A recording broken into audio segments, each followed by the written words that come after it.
Come with me to run a 10K on Super Bowl Sunday. Woo! I woke up at 4:30 a.m. and started my morning off with a light breakfast, and then it was time to head to the site.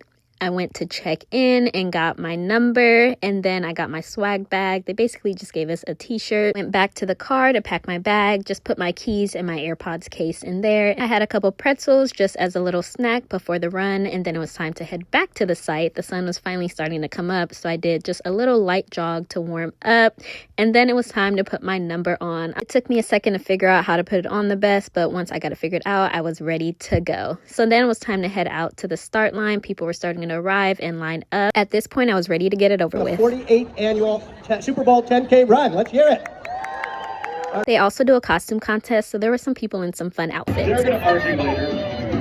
I turned my music on and started my watch, and it was time to pass the start line. I wouldn't describe myself as a runner, so the first 2 miles was an absolute struggle. I rolled my ankle and almost fell. I was so embarrassed, but I had to persevere. The only thing keeping me going was the amazing views and all the people around me doing their thing. So thankful that they had water for us along the way, because your girl was thirsty. Now, my only goal in this race was to not stop or walk throughout, and spoiler alert, I met that goal. I was in my zone for miles 3 and 4, but then they hit you with this hill at the end, and oh my gosh.